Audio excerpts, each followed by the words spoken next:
بسم اللہ الرحمن الرحیم۔ سورہ آل عمران میں اللہ کہتے ہیں یا ایہا الذین آمنوا اصبروا وصابروا ورابطوا واتقوا اللہ لعلکم تفلحون، اور اس کا ترجمہ ہے اے ایمان والو، صبر کرو اور ثابت قدمی میں زیادہ محنت کرو اور جہاد کے لیے خوب مستعد رہو، اللہ سے ڈرو تاکہ تم کامیاب ہو سکو۔ اب ایک بہت اہم سوال جو کئی لوگ پوچھتے ہیں وہ یہ ہے کہ اگر ہمیں بار بار یہ بات سمجھایا جاتا ہے کہ اللہ کی رحمت کے بارے میں سوچو، اللہ جتنا زیادہ انسانوں سے محبت کرتے ہیں اس کے بارے میں سوچو، تو پھر ایسا کیوں ہے کہ قرآن میں بار بار خوف کے بارے میں ذکر کیا جاتا ہے؟ جیسے کہ آپ اس آیت میں بھی دیکھ سکتے ہیں کہ اللہ ہمیں سمجھا رہے ہیں کہ اللہ سے ڈرو تاکہ پھر آپ کامیاب ہو سکو۔ قرآن میں بار بار ڈر اور اللہ کا خوف، ان چیزوں کا ذکر کیوں اتنا زیادہ کیا جاتا ہے، اگر ہمیں ساتھ ساتھ یہ بھی سکھایا جا رہا ہے کہ اللہ سے محبت کرو؟ اور یہ چیز اس وقت سمجھانا اس لیے بہت ضروری ہے کیونکہ بہت سے لوگ ہیں جو اپنی پوری زندگی اللہ کے ڈر اور خوف میں گزار دیتے ہیں، اللہ سے محبت کرنا سیکھتے ہی نہیں ہیں۔ اور پھر ایسے بھی لوگ ہیں جو اللہ سے محبت کرنا سیکھ لیتے ہیں لیکن پھر اس خوف میں رہتے ہیں کہ اگر ہم نے اللہ سے بہت زیادہ محبت کی تو ہمارا خوف اور ڈر شاید کم ہو جائے گا، جس کی وجہ سے ہم اسلام کے راستے سے ہٹ جائیں گے۔ تو پھر یہ بھی ایک سوال پیدا ہو جاتا ہے کہ اگر اللہ سے محبت کرنی ہی ہے تو کتنی محبت کریں؟ پہلے تو یہ بات سمجھ لیں کہ قرآن میں اور جو اس آیت میں بھی اللہ نے ذکر کیا ہے وہ تقویٰ کا ذکر کیا ہے۔ اکثر آپ نے دیکھا ہوگا کہ تقویٰ کا ترجمہ ڈر، یا جس کو ہم انگلش میں فیئر کہتے ہیں، یہ عموماً قرآن میں لکھا ہوتا ہے، لیکن یہ چیز صحیح نہیں ہے، کیونکہ اگر اللہ نے ڈر کے بارے میں بات کرنی تھی تو اللہ عربی زبان میں خوف کا لفظ استعمال کر سکتے تھے، لیکن اللہ نے نہیں کیا۔ بجائے اس کے کہ اللہ خوف کا لفظ استعمال کرے، وہ بار بار تقویٰ کا لفظ استعمال کرتے ہیں۔ تقویٰ کا مطلب ہے اپنے آپ کو بری چیزوں سے بچا کے رکھنا۔ اب ظاہرہ اس پہ ہم یہ کہہ سکتے ہیں کہ تقویٰ کا مطلب ڈر بھی ہو سکتا ہے، کیونکہ آپ ظاہرہ بری چیزوں سے ڈر رہے ہو، اس لیے آپ اپنے آپ کو ان چیزوں سے بچانے کی کوشش کر رہے ہو۔ لیکن یہ چیز سمجھنا بہت ضروری ہے کہ تقویٰ صرف ڈر کو نہیں کہتے، بلکہ تقوی کے اندر ڈر اور امید دونوں چیزیں شامل ہیں۔ یعنی آپ بری چیزوں سے ڈر رہے ہو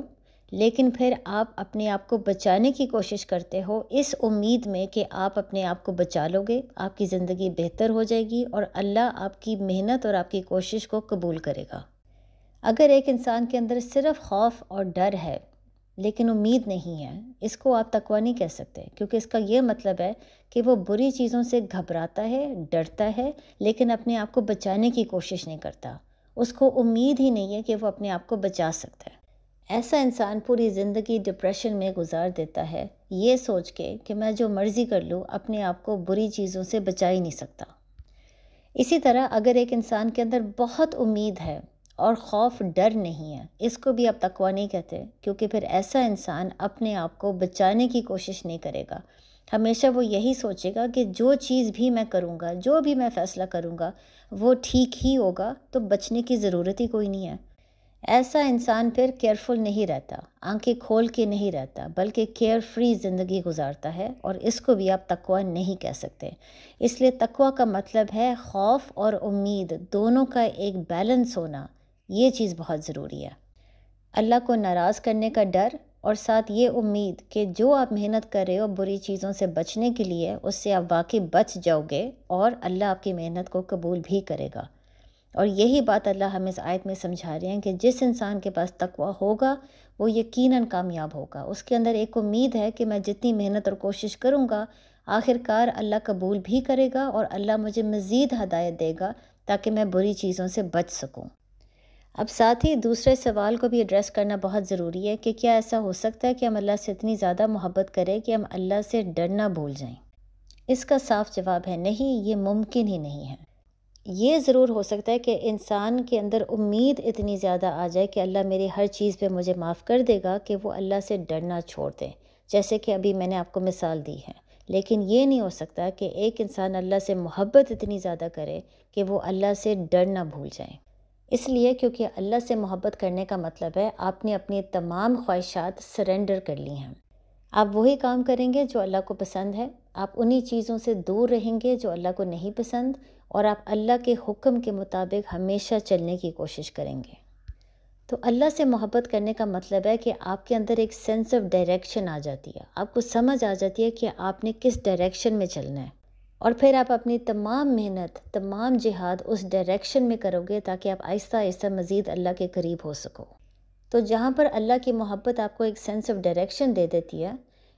تقوی یعنی امید اور ڈر، ان دونوں چیزوں کی وجہ سے آپ آگے بڑھ سکتے ہو، آپ اسی ڈائریکشن میں آگے بڑھ سکتے ہو۔ اور یہ چیز سمجھنا بہت ضروری ہے، جب تک انسان کے اندر اللہ کی محبت نہیں ہوگی، اس کے اندر کوئی سینس آف ڈائریکشن نہیں ہوگا، وہ کبھی دین کی طرف جائے گا، کبھی دنیا کی طرف جائے گا، اس کو سمجھ نہیں آئے گی کہ اس نے کس راستے پہ چلنا ہے۔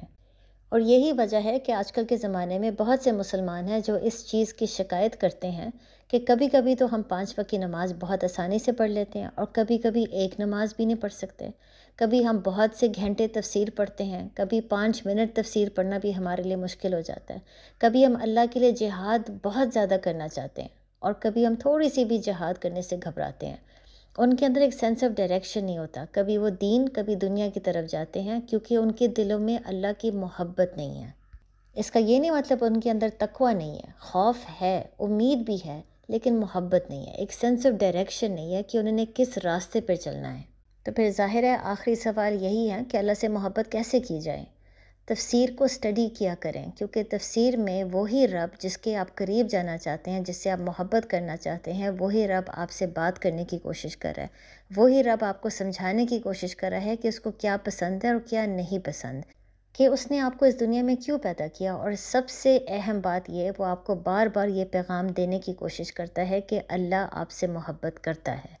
یہ چیز سمجھنے کی کوشش کریں گے تبھی آپ کے دل میں اللہ کی محبت آئے گی، اور تبھی ایک سینس آف ڈائریکشن آپ کو سمجھ آ جائے گی کہ میں نے اللہ کو راضی کرنے کے لیے کون سا راستہ چننا ہے۔ السلام علیکم۔